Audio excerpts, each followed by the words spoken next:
Bueno, hermanos, y mientras tanto vamos ahora a abrir nuestras Biblias en el libro de Génesis. Ya estamos culminando lo que ha sido esta serie expositiva que hemos venido realizando. Hoy iniciamos el capítulo 49. Eso quiere decir que nos quedan básicamente 2 mensajes más y culminamos con nuestra serie dominical. Espero que haya sido una serie de bendición para su vida. Realmente es impresionante todo lo que hemos podido sacar, todo lo que este libro tan espiritual y tan piadoso puede enseñarnos y aportarnos para nuestra vida espiritual. Entonces, hermanos, hoy iniciamos el capítulo 49, hace 8 días, para recordar un poco lo que venimos estudiando. Hace 8 días nuestro hermano Ricardo nos estuvo compartiendo la bendición de Jacob hacia sus nietos, ¿cierto? Y veíamos que fue una bendición muy especial porque Jacob, a pesar de su avanzada edad, él hizo un esfuerzo físico enorme por sentarse, hablarle a sus hijos para transmitirles una fe verdadera. Jacob sabía de la influencia que sus nietos tenían por la cultura egipcia y por lo tanto él quiso asegurarse antes de morir, antes de partir de este mundo, él quiso presentarle a sus nietos al Dios omnipotente. Y fue una bendición tan grande que incluso los adoptó, los colocó como sus hijos en lugar de Rubén y de Simeón. Hoy vamos a estar viendo justamente que Jacob, haciendo un esfuerzo extraordinario, Jacob para este momento tendría 147 años. ¿Se imaginan una persona de esa edad? Una persona de 100 años es evidente que pues tiene dificultades incluso para moverse. Ahora imagínense 147 años. Jacob hace un esfuerzo enorme porque para él es muy importante antes de partir bendecir a cada uno de sus hijos. Y hoy vamos a ver que lo hizo. Tenía 12 hijos y a los 12 los bendijo. Entonces vamos a leer ahí Génesis capítulo 49, leemos los primeros 7 versículos y comenzamos con oración. Génesis 49, versos del 1 al 7, dice ahí: y llamó Jacob a sus hijos y dijo: juntaos y os declararé lo que os ha de acontecer en los días venideros. Juntaos y oíd, hijos de Jacob, y escuchad a vuestro padre Israel.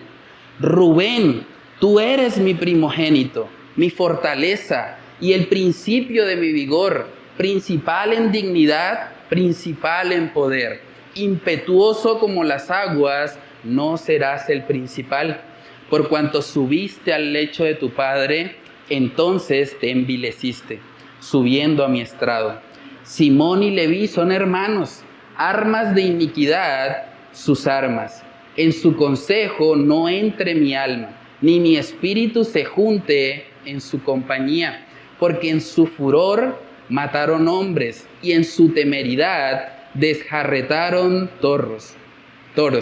Maldito su furor que fue fiero y su ira que fue dura. Yo los apartaré en Jacob y los esparciré en Israel. Vamos a iniciar con oración para pedir la dirección del Señor en este mensaje. Padre, te damos muchas gracias por permitirnos estar hoy aquí, Señor, a pesar de las dificultades que había afuera, a pesar de las actividades que se estaban realizando en la ciudad. Gracias, Señor, porque si nos has traído hasta acá es porque realmente quieres hablarnos, realmente quieres enseñarnos algo a nuestras vidas. Ayúdanos a estar atentos al mensaje de tu palabra, ayúdanos a comprender qué es lo que tú quieres mostrarnos, Señor, y que tu Espíritu Santo sea guiándonos a toda verdad y sea llevándonos, Señor, a poder ser fieles y obedientes a lo que tú quieres mostrarnos en esta mañana. Padre, oramos, Señor, que solo tú seas exaltado por medio de la exposición de tu palabra. Te lo pedimos, Señor, en el nombre de Cristo Jesús. Amén y amén. Bueno, hermanos, lo primero que podemos notar ahí en la profecía que Jacob le da a sus hijos es que él inicia en orden de nacimiento, inicia por Rubén, que fue su primogénito en la carne, pero Rubén tenía una cuenta pendiente. Rubén había hecho un pecado hacía 40 años atrás. Y a veces uno podría pensar, pero es que eso ya pasó tanto tiempo, que eso ya, como que ya eso quedó así, ya eso hay que olvidarse de eso y seguir adelante. Pero Jacob, a sus 147 años, recordó con plena lucidez lo que su hijo primogénito había hecho. Porque el pecado que había cometido Rubén era un pecado muy serio que tenía consecuencias. Lo primero que vamos a estar estudiando en esta mañana es que aún los pecados perdonados no están exentos de consecuencias. Los pecados perdonados no están exentos de consecuencias. Si usted vive una vida promiscua, si usted es una persona que tiene una vida sexual realmente horrible y se acuesta con mujeres que entregan su cuerpo a todo el mundo, es probable que si usted viene a los pies de Cristo y se arrepiente, Dios lo va a salvar, Dios lo va a perdonar. Eso no es un pecado que Dios no pueda limpiar. Pero probablemente si usted adquirió una enfermedad en medio de todo eso, la consecuencia seguirá, a menos que Dios haga un milagro. Pero la realidad es que muchos de nuestros pecados, las consecuencias de ellos siguen estando en nuestra vida. Aun cuando Dios nos perdona, aun cuando Dios pasa por alto eso que hicimos y cuando estamos en Cristo somos justificados, somos limpiados, pero las consecuencias siguen. Y si no, pregúntenle a Rubén. Imagínense ver a su papá de 147 años, completamente arrugado probablemente, haciendo un esfuerzo físico enorme y tener que ver a su propio padre en el último instante de su vida reprocharle por un pecado sexual. Yo creo que eso debió haber sido muy doloroso. Yo creo que Rubén en estos momentos debió haber pensado, ¿yo por qué fui tan necio en mi juventud? ¿Por qué me dejé llevar por mis impulsos? ¿Por qué no pensé más allá? He perdido la primogenitura, es lo que le dice ahí Jacob, Génesis 49 en el verso 3. Él empieza elogiándolo, dice, Rubén, tú eres mi primogénito, eso es una bendición, mi fortaleza y el principio de mi vigor, principal en dignidad, principal en poder. Está exaltando las cualidades que había en Rubén. Pero luego dice en el verso 4, impetuoso como las aguas, no serás el principal. Por cuanto subiste al lecho de tu padre, entonces te envileciste subiendo a mi estrado. Jacob había perdonado a su hijo. Si no lo hubiese perdonado, no lo estaría bendiciendo. Él lo había perdonado. Pero aún así, Jacob no le quitó a su hijo las consecuencias de su pecado.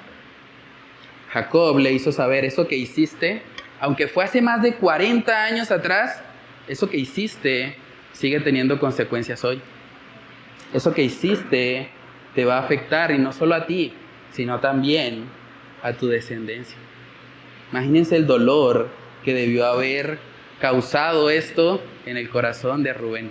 Saben que por ley el hijo primogénito tenía derecho a una doble porción de tierra. Y Rubén, por causa de su pecado, perdió ese privilegio.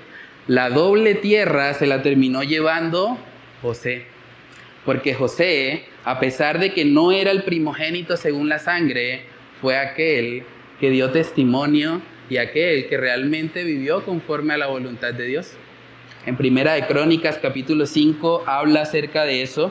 Primera de Crónicas capítulo 5 nos muestra que el primogénito, el que llegó a ser el primero, fue precisamente José.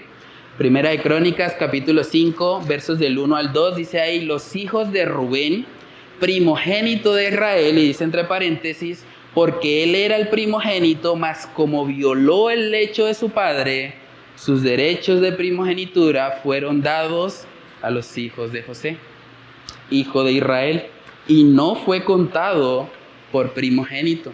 Bien que Judá llegó a ser el mayor sobre sus hermanos y príncipe de ellos, mas el derecho de primogenitura fue de José.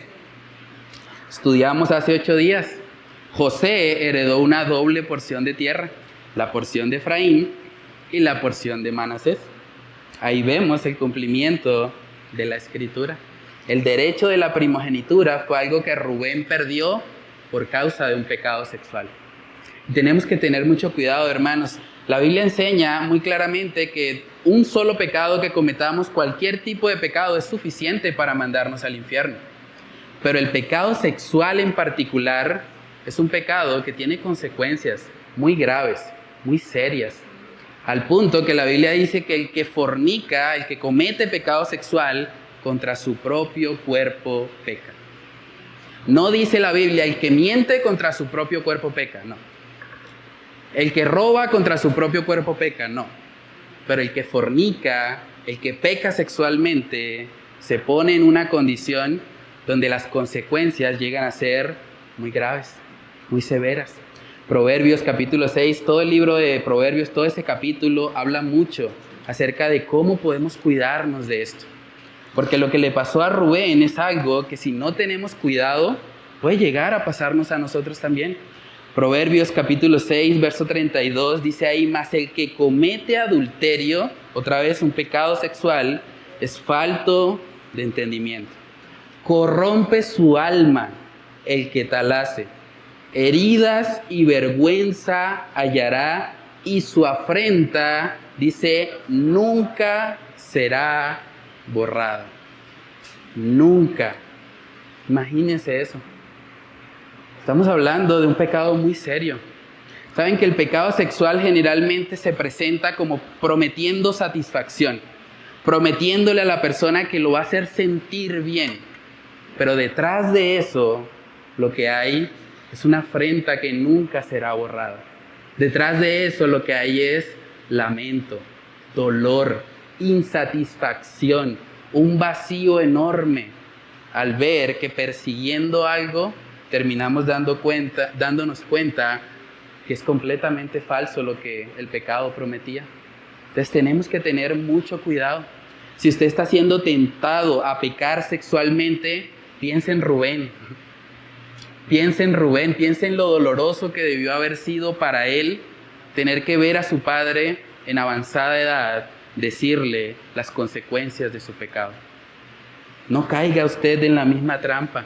Dice ahí en Proverbios capítulo 6 que el que comete adulterio es falto de entendimiento. Falto de entendimiento. Usted no debe caer en esa trampa. Es una mentira de Satanás creer que usted el pecado sexual le va a satisfacer. El que hace eso destruye su propia alma y destruye a otros. Muchos hogares en Colombia han sido destruidos por causa del adulterio. Por causa de un hombre que no pudo controlar sus impulsos sexuales, porque se dejó llevar, se dejó enceguecer simplemente por lo que otra persona le ofrecía. Y las consecuencias de ese pecado lo seguimos viendo hoy. En nuestra sociedad colombiana, tristemente, la mayoría de los niños que están naciendo crecen sin un papá. Y la razón por la que papá no está es porque papá muchas veces está con otra. Porque papá no sabe controlar sus impulsos. Porque papá no tiene dominio propio. Porque papá, tristemente, no conoce a Dios. Entonces tenemos que tener mucho cuidado. El pecado sexual tiene consecuencias aún después de muchos años. Y Rubén lo vivió. Si seguimos leyendo ahí, vemos que ahora él habla acerca de los siguientes dos hijos. Habla de Simeón y de Leví. Otros dos personajes que también habían pecado muchos años atrás. Aproximadamente también unos 40 años o tal vez más de 40 años atrás, ellos habían cometido un genocidio. El pecado que Jacob ahora les está reprochando a estos personajes es el pecado de la ira. Y es otro pecado muy serio que también tiene consecuencias muy severas. Génesis 49, verso 5 dice, Simeón y Leví son hermanos, armas de iniquidad sus armas.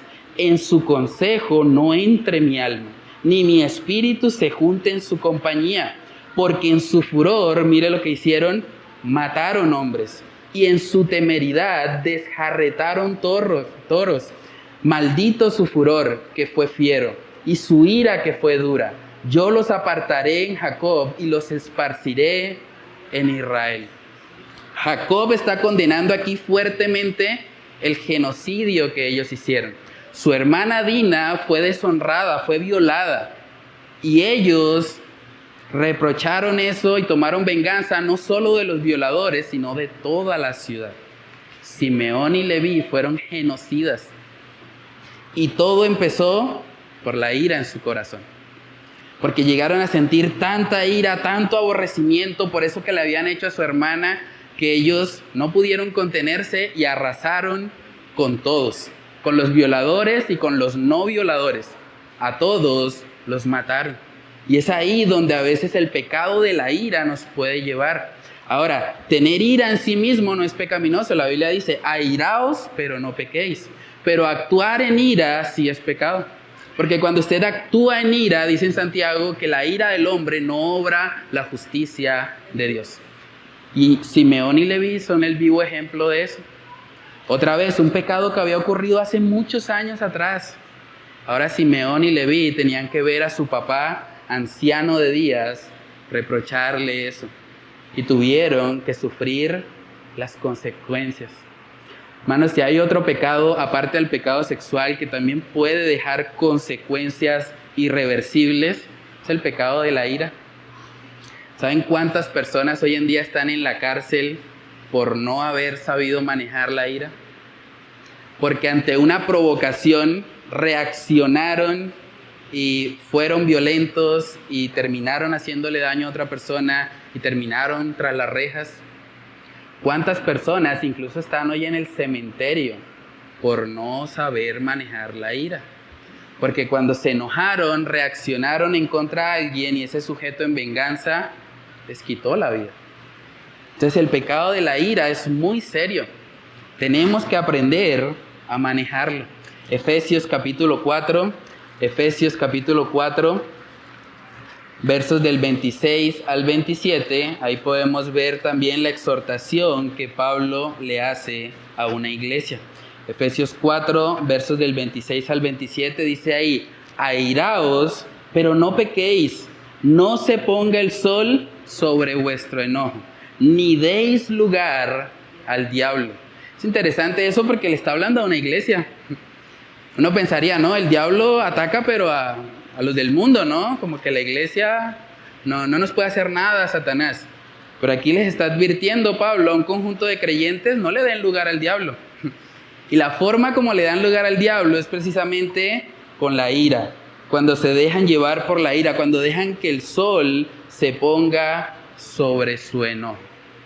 Muchas veces la emoción de la ira no la podemos controlar. Es algo que llega tal vez en algún momento a nuestra vida, pero sí podemos controlar la reacción o lo que hacemos después de sentir esa ira en nuestro corazón. Porque una persona que está airada y quiere actuar en sabiduría debe poder apartarse, debe poder orar al Señor, decirle, Señor, ayúdame, yo no quiero actuar así, si yo actúo así, le voy a hacer daño a mis hijos, le voy a hacer daño a mi esposo, le voy a hacer daño a mi esposa, le voy a hacer daño a quienes me rodean y yo no quiero eso, Señor. Ayúdame primero a calmarme, ayúdame a tener dominio propio, lléname del Espíritu Santo para que lo que haga sea algo que sea fruto de mi comunión contigo. Hermanos, de la misma manera que Simeón y Leví ya no podían revivir a las personas que mataron en su ira, también hay acciones que hacemos en ira, que por más que querramos, ya no las podemos enmendar.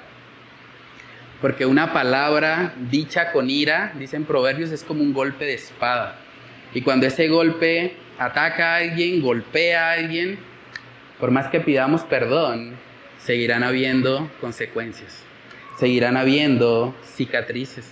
Tenemos que pedirle al Señor que Él nos ayude a guardarnos del pecado de la ira. Ahora, cuando miramos estos dos personajes, Simeón y Leví, hay algo interesante en ellos y es que los dos recibieron básicamente la misma exhortación de su papá. Pero cuando miramos el desarrollo en el tiempo de esas dos tribus, porque eventualmente cada hijo de Jacob se convirtió en una de las 12 tribus de Israel, podemos ver que Leví, a pesar de que había pecado igual que Simeón, Leví, o por lo menos los descendientes de Leví, no se mantuvieron en el pecado de su papá o en el pecado de sus antepasados.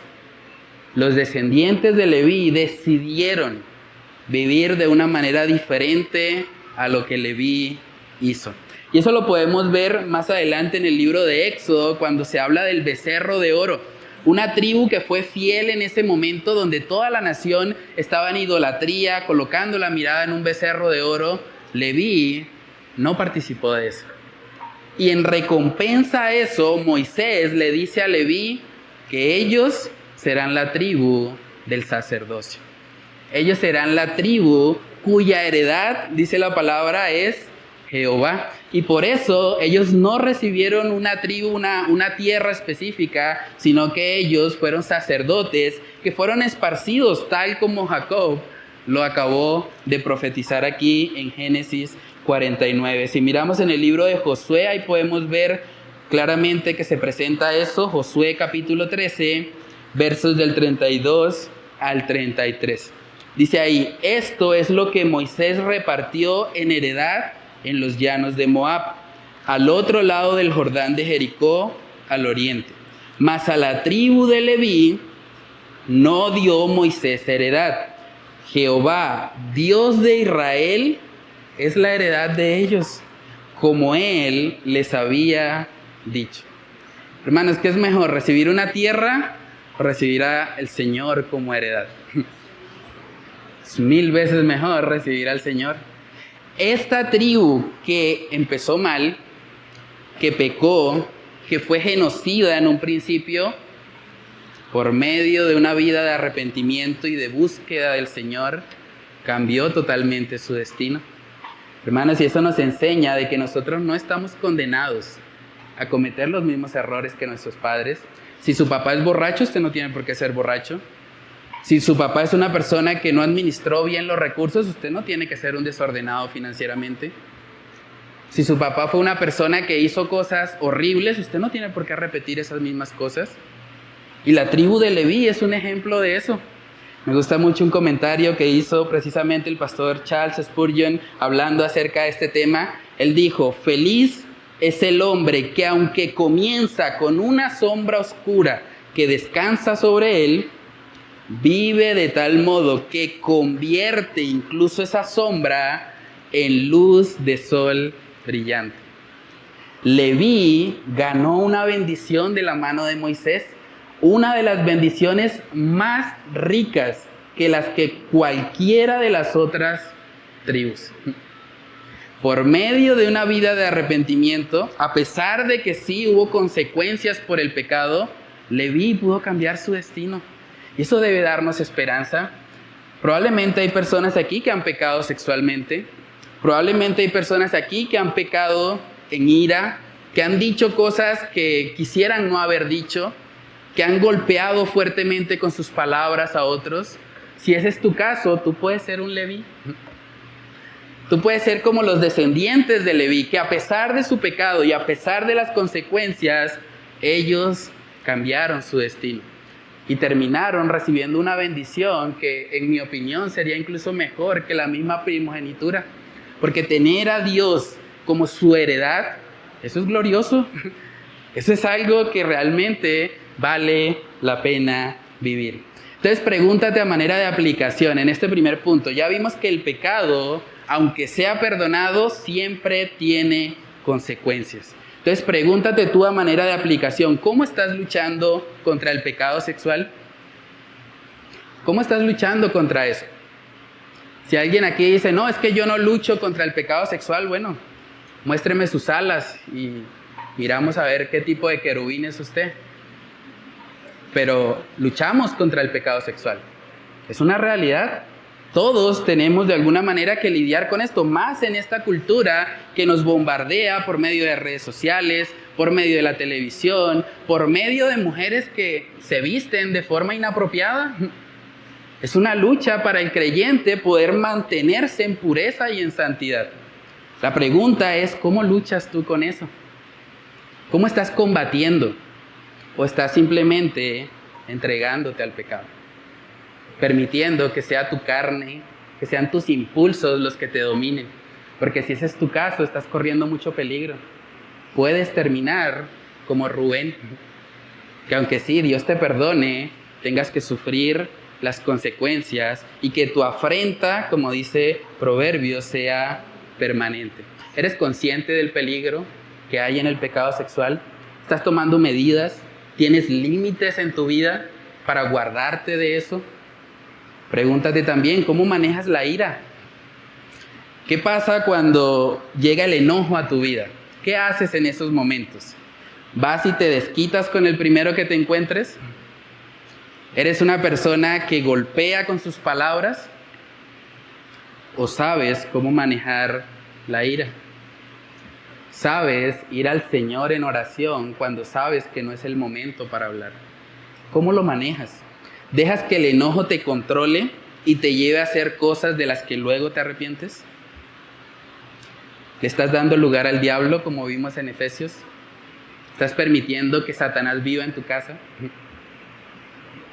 No puede vivir en ti, pero puede vivir en tu casa si tú le das lugar al enojo. Entonces, ¿le estás dando ese lugar? ¿O tú eres una persona que tiene dominio propio? Que cuando te ofenden, sabes manejarte. Sabes ejercer el fruto de la templanza. ¿Estás trabajando en eso? Tal vez hay personas que han caído en cualquiera de estos dos pecados, tanto en el pecado sexual como en el pecado de actuar en ira, y tal vez han sufrido las consecuencias.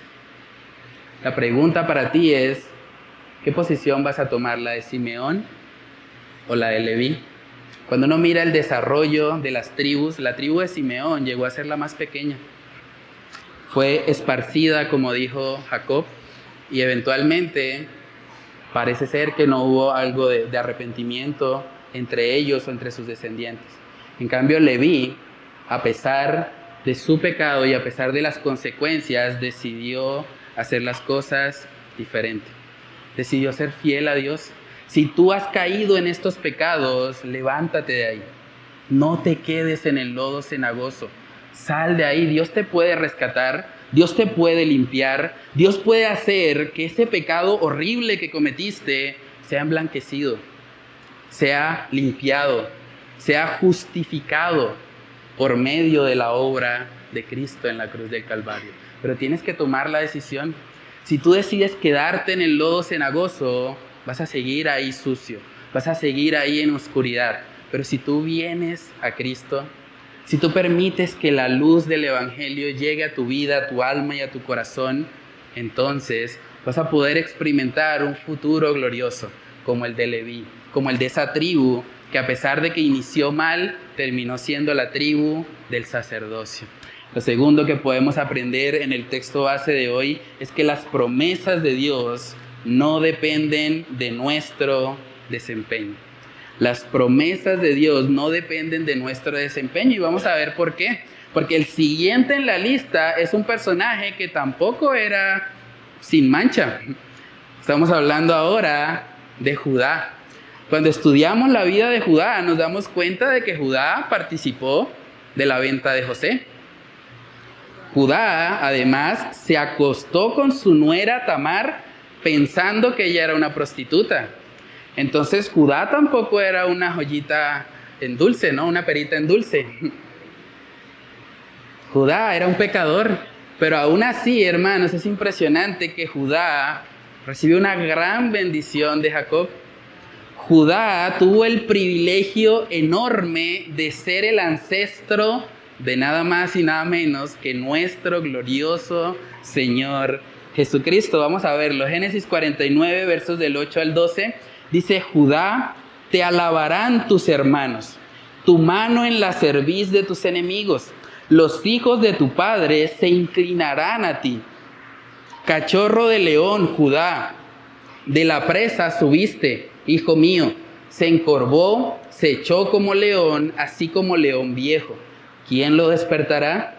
No será quitado, oigan esto, no será quitado el cetro de Judá, ni el legislador de entre sus pies, hasta que venga Silo, y a él se congregarán los pueblos, atando a la vid su pollino, y a la cepa el hijo de su asna, lavó en el vino su vestido, y en la sangre de uvas su manto. Sus ojos rojos del vino, y sus dientes blancos de la leche. La palabra Silo que aparece ahí significa el verdadero rey. El verdadero rey. Lo que Jacob le está diciendo aquí a Judá es que él sería el linaje real. Dice que no será quitado el cetro de Judá. El cetro representa al monarca, al rey. No será quitado de Judá ni el legislador de entre sus pies hasta que venga Silo. Silo es el verdadero rey. Van a haber reyes descendientes de Judá hasta que venga el Rey de Reyes. Hasta que venga nuestro glorioso Señor Jesucristo. Hermanos, ¿saben que por eso justamente es que cuando los judíos vieron a Jesús y se dieron cuenta que era el Mesías, ellos quisieron hacer de Jesús un rey político? Porque ellos pensaron que el cumplimiento de esta palabra era con Jesús en su primera venida. Y ellos estaban pensando, bueno, ahí tenemos a Jesús, vamos a coronarlo como rey político. Y viene el tiempo de abundancia, porque lo que menciona después habla de abundancia. Dice ahí, atando a la vid su pollino. No era común para una persona atar un pollino a una vid, porque el pollino se iba a comer la vid. Pero había tanta abundancia que se podían dar ese lujo. ¿Cierto? Es lo que está mostrando aquí Jacob. Y a la cepa, el hijo de su asna. Atar un hijo de asna o un pollino a la vid o a la cepa era una señal de abundancia. Lavó en el vino su vestido. ¿Se imaginan lo costoso que sería lavar nuestro vestido en un vino? Eso habla de abundancia, mucha abundancia. Pero esto tendrá su cumplimiento total, no en la primera venida, sino en la segunda venida de nuestro Señor Jesucristo. Es muy probable que esto es una referencia al tiempo milenial. Entonces, hermanos, esto nos muestra, por otro lado, la veracidad de las Escrituras. ¿Saben en qué época fue escrito esto? El libro de Génesis o los acontecimientos que estamos estudiando fueron escritos cerca de 2000 años antes de que Cristo viniese al mundo. La pregunta es, ¿cómo sabía un viejito de 147 años que la descendencia de uno de sus hijos iba a traer al verdadero rey? Iba a traer a Cristo el Mesías. ¿Cómo sabía eso? Si yo les dijera a ustedes algo detallado que va a suceder en el año 4024 y se cumpliera tal cual como yo lo digo, yo creo que valdría la pena examinar lo que estoy diciendo. ¿Cómo sabía ese joven en el 2024 lo que iba a pasar 2000 años después? Humanamente es imposible. Moisés no se conoció con ninguno de los evangelistas. No fue que ellos se pusieran de acuerdo y dijeran, vamos a cuadrar que nuestras versiones coincidan. No, para nada. Moisés vivió en una época totalmente distinta a la época de los evangelistas. Hermanos, y la única explicación coherente de por qué esto es así es porque la palabra de Dios, precisamente, es palabra de Él. Es palabra de Dios, no es palabra de hombres. No era Jacob, el viejito allá anciano, haciendo el esfuerzo por bendecir a sus hijos, sino que era Dios el que estaba hablando a través de él. Y Dios que trasciende el tiempo, Dios que conoce el futuro, Dios que sabe perfectamente todo lo que ha sucedido y todo lo que sucederá, le reveló a Jacob esa realidad. Segunda de Pedro capítulo 1, versos del 20 al 21. Dice ahí la palabra de Dios, entendiendo primero esto, que ninguna profecía de la Escritura es de interpretación privada, porque nunca, oígase bien, la profecía fue traída por voluntad humana. No fue por voluntad de Jacob, sino que los santos hombres de Dios hablaron siendo inspirados por el Espíritu Santo. Los santos hombres de Dios hablaron siendo inspirados por el Espíritu Santo. Hermanos, lo que tenemos acá es la primera profecía de un hombre. Lo que hemos venido estudiando en el libro de Génesis, Dios ha hablado de muchas maneras, pero ahora está hablando por medio de Jacob. Está utilizando un hombre. Hasta cierto punto podríamos decir que Jacob fue el primer profeta, por lo menos que vemos explícitamente dando una palabra futura.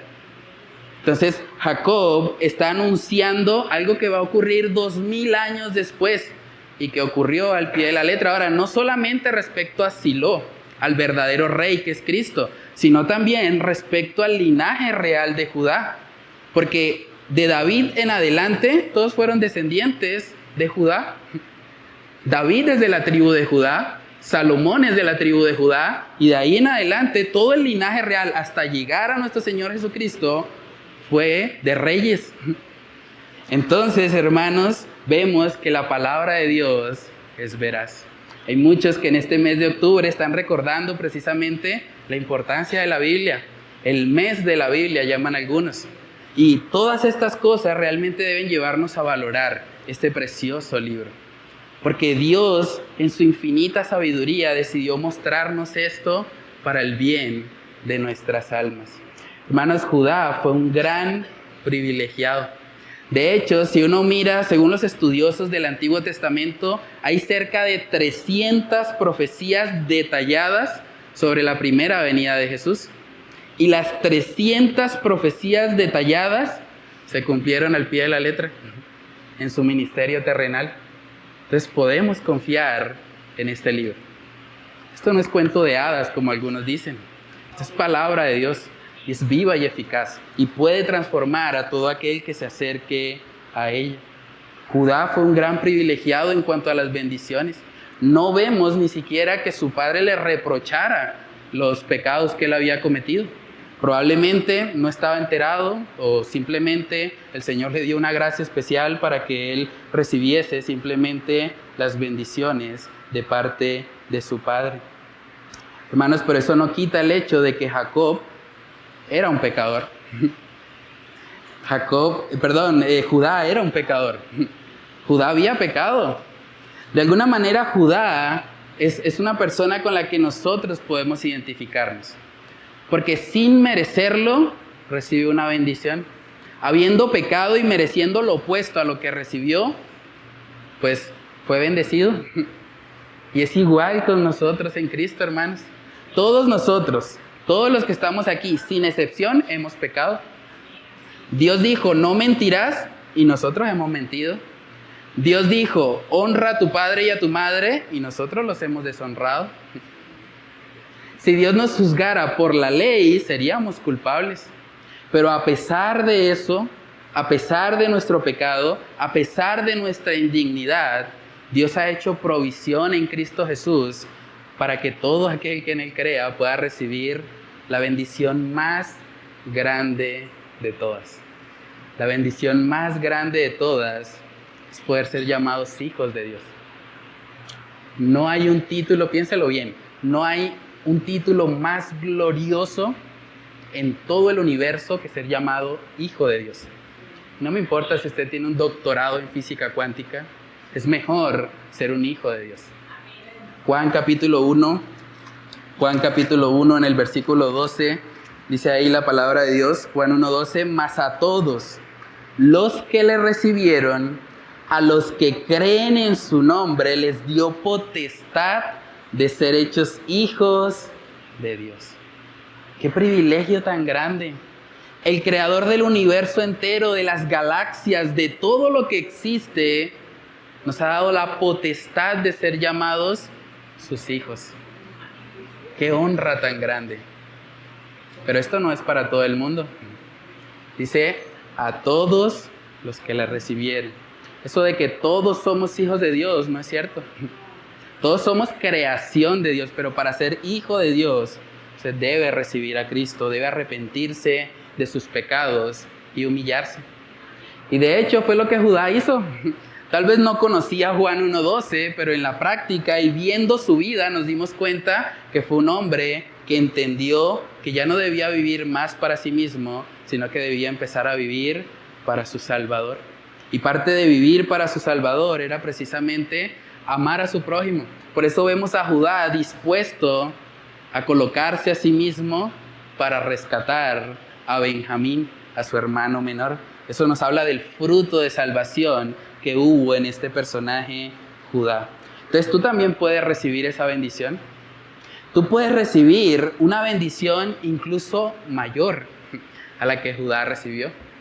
Si tú te arrepientes hoy, si tú te pones a cuentas con Él, si tú reconoces delante de Dios, Dios, yo he pecado, yo no soy buena persona, yo soy una persona que muchas veces actúo en ira, muchas veces no me sé controlar, muchas veces he dañado personas y he hecho cosas que han traído consecuencias nefastas a mi vida. Pero hoy entiendo que a pesar de mi pecado, tú me puedes salvar.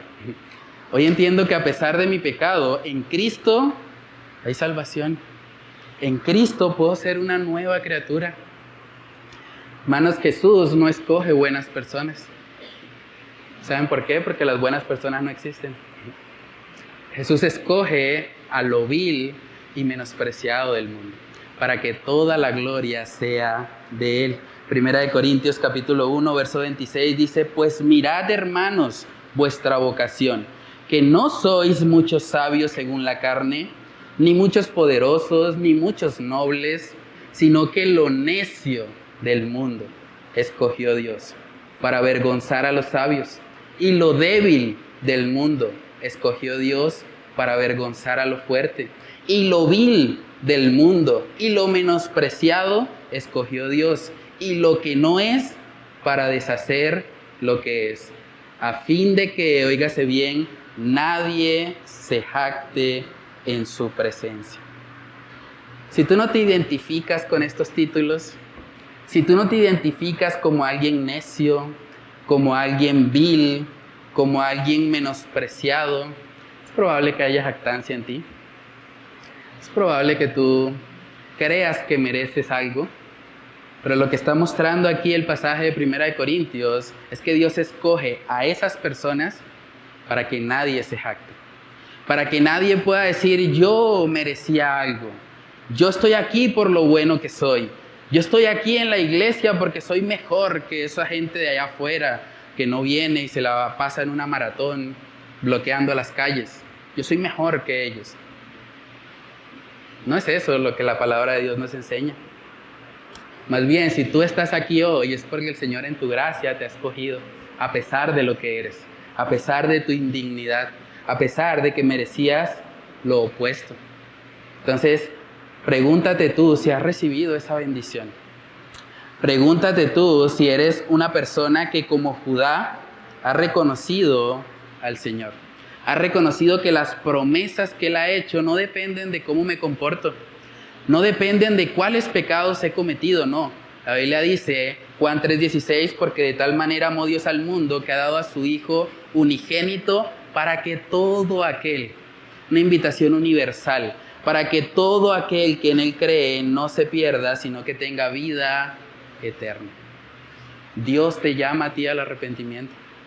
Dios te llama a ti a recibir la mayor bendición que puede recibir tu alma, que es la salvación. Lo siguiente que podemos ver ahí en nuestro texto base de Génesis 49 es que Dios, a través de Jacob, bendice específicamente a cada uno de sus hijos. Dios bendice específicamente a cada uno de sus hijos. Y vamos a leer, es un texto un poquito largo, entonces les traje un mapa para que podamos observarlo ahí todos. Esa es la distribución de las 12 tribus de Israel. Y algo interesante aquí es que en Génesis 49 eran personas.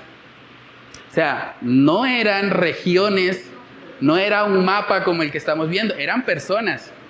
O sea, parte de que este mapa exista es una evidencia de que la palabra de Dios es veraz, de que las palabras que Jacob pronunció no eran según voluntad humana, sino que era Dios mismo que le estaba revelando lo que había de pasar. Entonces voy a leer la descripción porque son descripciones breves pero específicas para cada hijo de Jacob. Entonces mientras yo voy leyendo, usted hace un esfuerzo visual, porque parece que no se ve muy bien, usted hace un esfuerzo visual por identificar dónde está la tribu que estoy leyendo. ¿Listo? Génesis 49, verso 13, dice Zabulón, esa es otra tribu, Zabulón, en puertos de mar habitará. Será para puerto de naves y su límite hasta Sidón. Luego dice, Isacar, asno fuerte, que se recuesta entre los apriscos, y vio que el descanso era bueno y que la tierra era deleitosa, y bajó su hombro para llevar y sirvió en tributo. Dan, otra tribu, juzgará a su pueblo como una de las tribus de Israel. Será Dan serpiente junto al camino, víbora junto a la senda, que muerde los talones del caballo y hace caer hacia atrás al jinete. Tu salvación esperé, oh Jehová. Gad, ejército, lo acometerá, mas él acometerá al fin. El pan de Aser será substancioso y él dará deleites al rey. Neftalí, sierva suelta, que pronunciará dichos hermosos. Todos estos hasta el versículo 21 son los descendientes diferentes a Raquel. Y aquí podemos ver un poco también de la humanidad de Jacob. Para sus hijos que no pertenecían a su amada Raquel, la profecía fue muy concreta, muy al grano, muy específica. Obviamente está hablando de cosas buenas, los está bendiciendo. Pero si comparamos eso con las bendiciones que les dio a José y a Benjamín, que eran los hijos de su amada Raquel, es evidente el contraste. Y ahí podemos ver la humanidad de Jacob, que sigue manteniendo su preferencia por los hijos de Raquel. Sigamos leyendo. Génesis 49, verso 22, dice, rama fructífera. Miren cómo describe a José. Rama fructífera es José. Rama fructífera junto a una fuente, cuyos vástagos se extienden sobre el muro. Le causaron amargura, le asaetearon y le aborrecieron los arqueros, mas su arco se mantuvo poderoso y los brazos de sus manos se fortalecieron por las manos del fuerte de Jacob, por el nombre del pastor, la roca de Israel, por el Dios de tu padre, el cual te ayudará, por el Dios omnipotente, el cual te bendecirá, con bendiciones de los cielos de arriba, con bendiciones del abismo que está abajo, con bendiciones de los pechos y del vientre. Que dan ganas de ser José, ¿no? Bendiciones y bendiciones y bendiciones. Verso 26. Las bendiciones de tu padre fueron mayores que las bendiciones de mis progenitores hasta el término de los collados eternos. Serán sobre la cabeza de José y sobre la frente del que fue apartado de entre sus hermanos. Muchas bendiciones para José. Verso 27, no podía faltar Benjamín. El último dice, Benjamín es lobo arrebatador. A la mañana comerá la presa y a la tarde repartirá los despojos. Hay una preferencia evidentemente por José, también por Judá. Las bendiciones más extensas se las llevaron ellos dos. Y es interesante porque cuando uno mira el desarrollo del pueblo de Israel en el tiempo, puede darse cuenta de que al final casi que toda la nación de Israel y toda esa distribución de tribus terminó casi que en dos lados. En el reino del sur, que fue Judá, y en el reino del norte, que principalmente fue Efraín, uno de los descendientes de José. A lo largo del tiempo se puso en evidencia lo que estamos estudiando hoy. Porque aunque Jacob tenía un factor humano ahí, tenía una preferencia por los descendientes de Raquel, Dios, que es soberano y que está por encima de Jacob, estaba orquestando todo para el cumplimiento de sus propósitos. Entonces, hermanos, el cumplimiento detallado de cada una de estas profecías es un milagro. Eran individuos. O sea, que individuos que estén escuchando esto se conviertan de repente en esto, eso es impresionante. Eso sería como que uno de nosotros de repente se reproduzca al punto que pueda tener un departamento entero de Colombia. Eso es impresionante.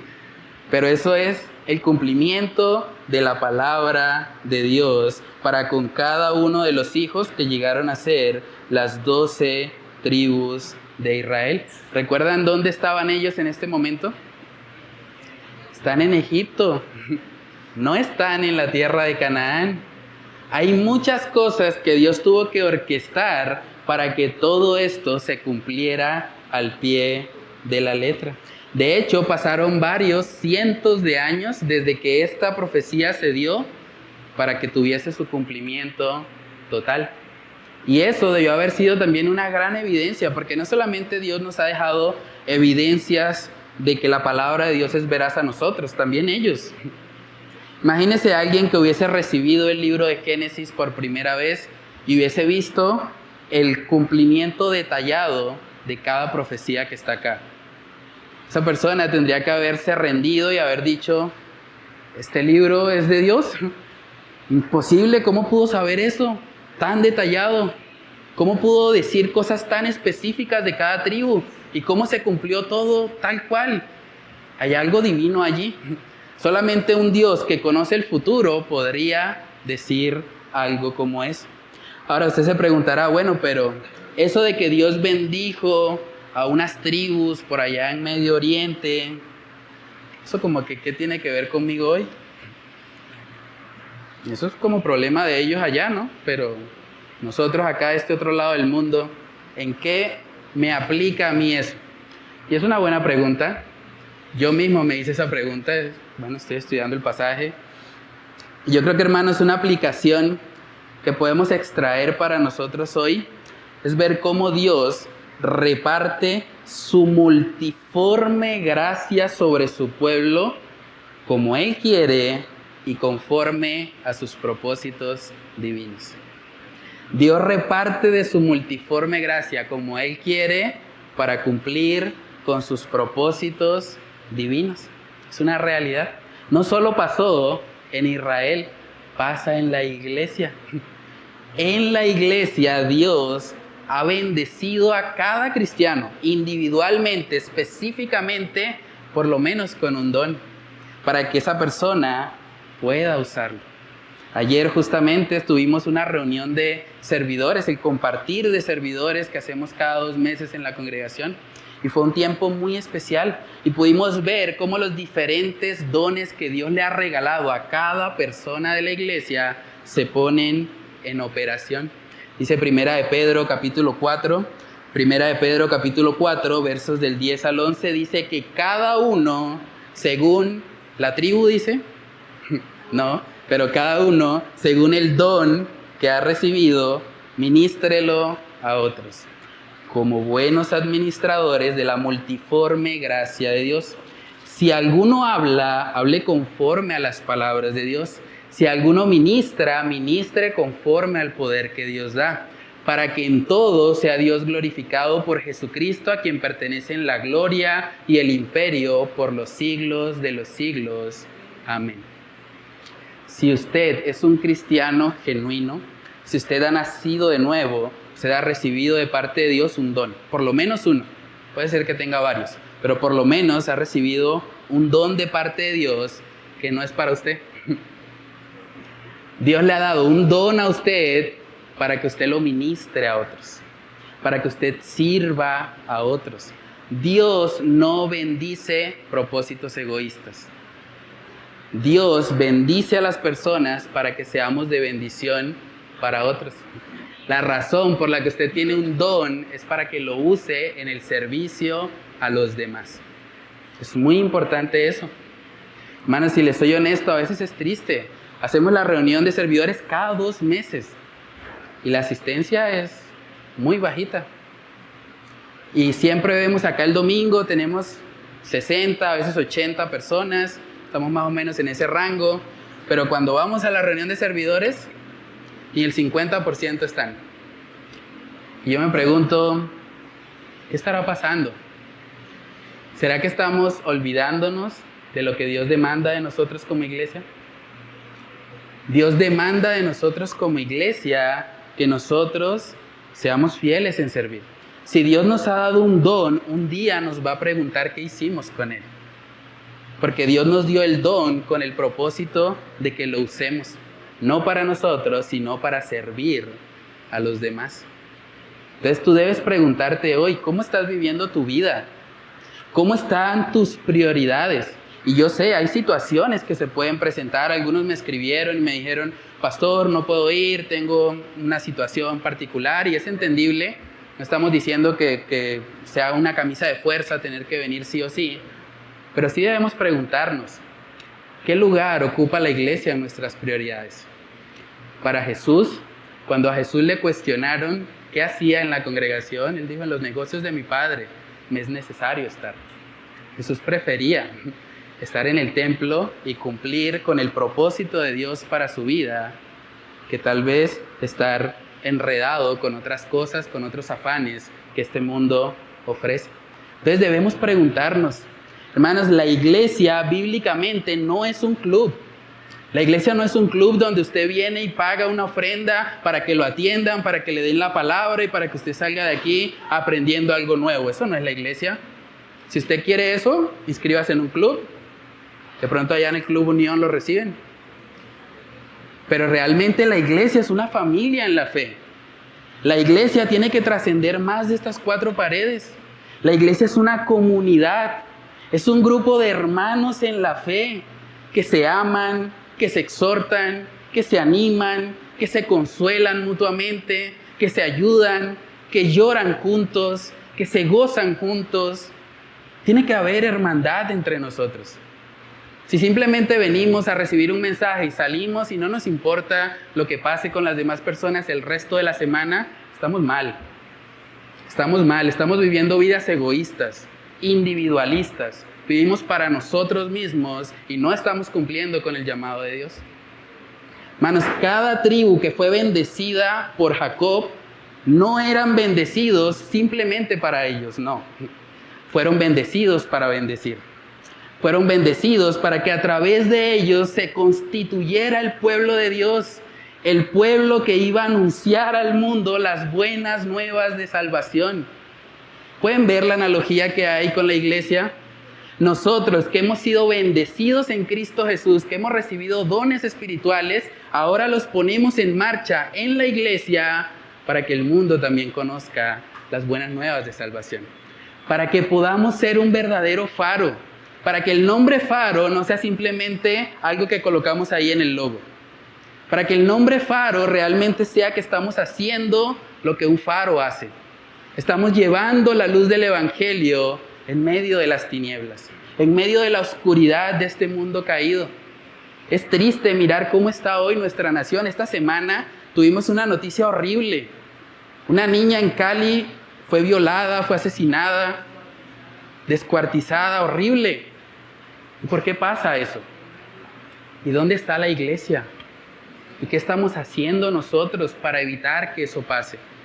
Tenemos que asumir una responsabilidad y tenemos que entender que no vivimos más para nosotros. Ya no se trata de ti, no se trata de los ceros en tu cuenta bancaria, no se trata del carro del año, no se trata de adquirir cosas para ti, se trata de Cristo, se trata de vivir para Él, se trata de que mueras a tu orgullo, a tus opiniones personales y que empieces a vivir lo que Dios quiere que vivas. Que empieces a usar las bendiciones que Él te ha dado, no egoístamente, no para jactarte, no para sentirte superior a otros, sino para servir en amor a los que te rodean. Hermanos, Dios no bendice para propósitos egoístas. Dios bendice para que tú bendigas a otros con lo que Él primeramente te ha dado. Estos descendientes de Jacob fueron usados para establecer lo que sería el pueblo de Dios en la tierra. Dios nos ha bendecido a cada cristiano con por lo menos un don espiritual para que nosotros establezcamos el pueblo de Dios en Colombia, el pueblo de Dios en Bucaramanga, el pueblo de Dios en el área metropolitana. Es el lugar donde Dios nos ha establecido. Y tenemos una responsabilidad y tenemos que vivir conforme a ella. Porque un día el Señor nos ha de pedir cuentas. ¿Qué hiciste con el don que te di? ¿Lo enterraste? ¿Lo guardaste? ¿No lo usaste ¿Preferiste vivir enredado en la rueda de hámster de este mundo, corriendo detrás de los afanes, corriendo detrás de los parciales si estás en la universidad, o corriendo detrás del horario si estás cumpliendo un horario de trabajo? ¿Para qué vivimos? Mateo capítulo 5, versículos del 14 al 16, dice ahí la palabra: vosotros, y está hablando a cristianos, vosotros sois la luz del mundo. Una ciudad asentada sobre un monte no se puede esconder, ni se enciende una luz y se pone debajo de un almud, sino sobre el candelero, y alumbra a todos los que están en casa. Así alumbre vuestra luz delante de los hombres, para que vean vuestras buenas obras y glorifiquen a vuestro Padre que está en los cielos. ¿A quién glorifican tus obras? Honestamente, no tienes que responder en voz alta, pero pregúntate tú, ¿a quién glorifican tus obras? Si alguien viera tu vida, ¿podría decir que la mayor pasión de tu vida es Dios? ¿O diría que la mayor pasión de tu vida son las finanzas? Que la mayor pasión de tu vida es el trabajo. Que la mayor pasión de tu vida es correr detrás de lo que este mundo ofrece. ¿A quién glorifican tus obras? Creo que es una buena pregunta. Hermanos, debemos preguntarnos, ¿cuántas personas han sido bendecidas por estar a tu lado? ¿Cuántos de los que estamos acá podemos decir que hemos sido bendecidos? Yo creo que el solo hecho de estar con vida es una bendición, ¿cierto? Ahora, si todos nosotros hemos sido bendecidos, ¿cuántas personas a nuestro lado han sido bendecidas por causa de la bendición que Dios nos ha dado? ¿Cuántas personas tú has bendecido? Es muy importante, hermanos. No vivimos para nosotros, vivimos para Dios. El apóstol Pablo decía, ya no vivo yo, mas vive Cristo en mí. Y lo que ahora hago, lo hago en la fe del Hijo de Dios.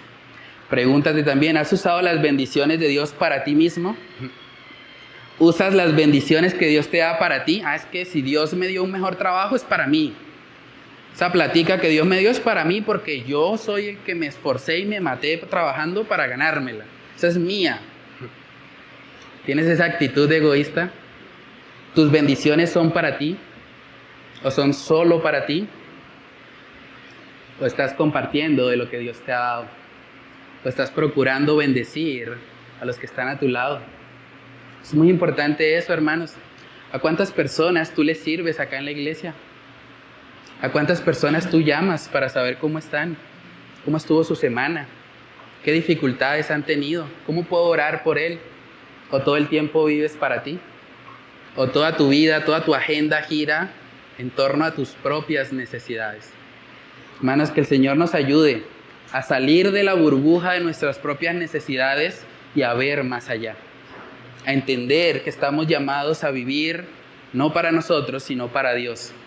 Y el segundo mandamiento, dice la palabra, que es amar a nuestro prójimo. Amar al que está a nuestro lado. Si no amamos al que está a nuestro lado, ¿cómo podemos decir que amamos a Dios? Cristiano que estás acá, ¿qué tan diligente estás siendo para usar el don espiritual o la bendición que Dios te ha dado? ¿Qué tan diligente estás siendo con eso? ¿Estás prefiriendo ocultarlo? ¿Estás prefiriendo no usarlo? ¿Qué tan diligente estamos siendo? Y por último, amigo o amiga que estás aquí o que me estás viendo a través de las redes sociales, déjame advertirte algo de la manera más amorosa posible. Realmente quiero que reflexiones en esto. Así como todas las profecías de Jacob en Génesis 49 se cumplieron al pie de la letra, todas las profecías que el Señor ha dado respecto a su segunda venida, respecto al juicio del gran trono blanco, se van a cumplir al pie de la letra. Tal vez tú has escuchado a gente decir, no, es que los cristianos llevan 2000 años diciendo que Cristo va a venir y no viene. Eso ya es carreta. No creas en esa mentira de Satanás. Para Dios, dice la palabra, 1000 años es como un día. Para Dios simplemente han pasado 2 días, si quieres verlo respecto a esa analogía. Pero la Biblia dice que Dios va a volver. Y de hecho dice que la razón por la que aún Él no ha vuelto es porque Él es paciente. Como decía nuestro hermano Yesid al principio. Él es paciente para con todos, no queriendo que ninguno perezca, sino que todos procedan al arrepentimiento. Si tú estás aquí hoy escuchando este mensaje, Dios ha sido paciente contigo. Dios ha sido muy paciente, porque Dios debió haberte matado esta mañana. Pero Él ha sido paciente, misericordioso, dándote la oportunidad de que tú vengas a Él, de que tú te arrepientas de tus pecados, de que tú te pongas a cuentas con el Señor. No esperes más. No juegues con la misericordia de Dios. No juegues con su paciencia que te tiene aquí escuchando este mensaje. Ríndete a Cristo hoy. Ríndete. Deja de vivir en el pecado. Deja de pensar que el pecado sexual te va a satisfacer. Deja de pensar que tu vida de hombre airado, de hombre supuestamente de carácter fuerte, te va a hacer un hombre digno. No, es vanidad. No creas eso. Ríndete ante Dios.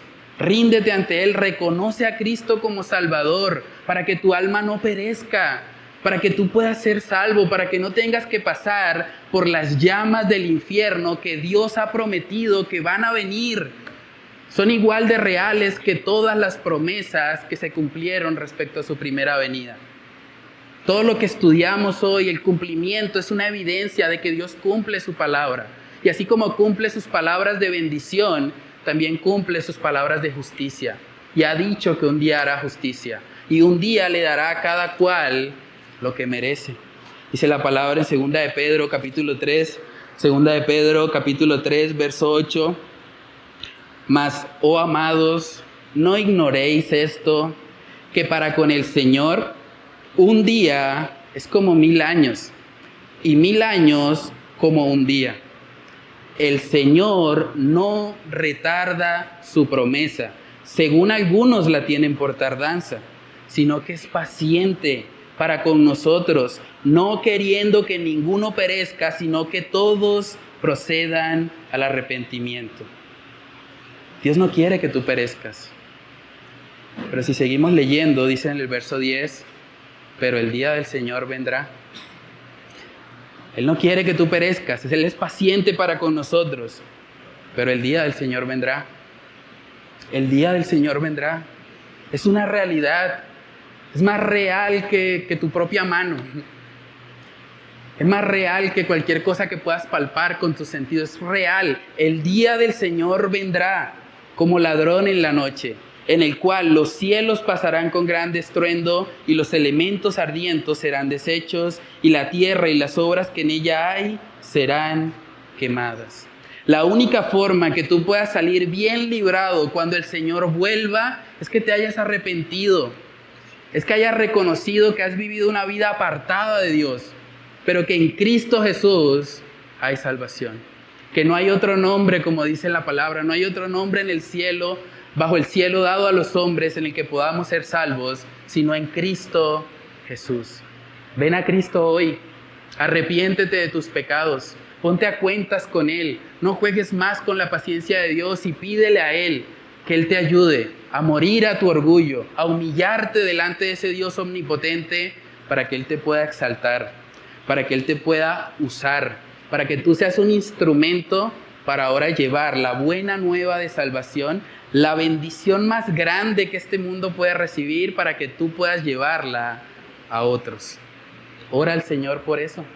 Pídele a Dios que te salve. Pídele a Dios que Él use tu vida como un instrumento de bendición, no para ti, sino para los demás. Hermanos, que el Señor nos ayude a no vivir más para nosotros mismos y que aprendamos a vivir para Dios y para nuestro prójimo. Vamos a orar.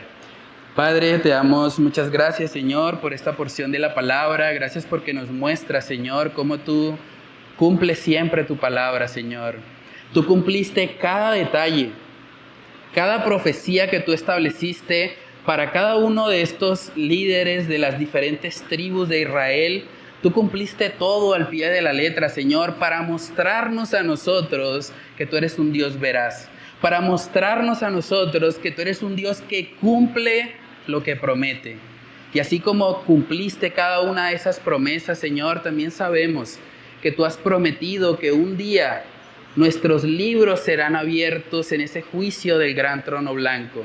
Y cada cosa que hicimos, desde que nacimos hasta la edad que tenemos, todo estará allí registrado.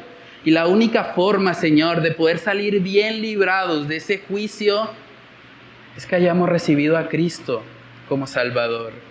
Es que Cristo haya cargado en la cruz del Calvario nuestra culpabilidad, el acta de decretos que estaba en nuestra contra. Padre, ayúdanos a poder recibir eso por la fe. Ayúdanos a reconocer, Señor, que en nosotros mismos estamos perdidos. No hay esperanza. Somos culpables, hemos pecado, merecemos el infierno. Pero que en Cristo Jesús somos justificados, somos escogidos, somos santificados, somos limpiados y somos hechos ovejas de tu prado. Ayúdanos, Señor, a caminar siempre contigo de la mano. Y ayúdanos a recordar que hemos sido salvados no para sentarnos a calentar una silla, hemos sido salvados para que ahora usemos los dones que tú nos has dado, las bendiciones que nos has otorgado, para poder bendecir a nuestros hermanos en la fe y para poder bendecir a aquellos que no te conocen. Padre, ayúdanos, Señor, a que este sermón no quede simplemente en nuestros oídos, que no quede simplemente temporalmente en nuestra mente, sino que este sermón realmente pueda llevarnos a la acción, pueda llevarnos a la práctica y pueda llevarnos a vivir una vida donde el centro de todo ya no somos nosotros, sino que el centro de todo eres tú como nuestro glorioso Salvador. Padre, ayúdanos a poner por obra lo que hemos aprendido en esta mañana. Te lo pedimos, Señor, en el nombre de Cristo Jesús. Amén y amén.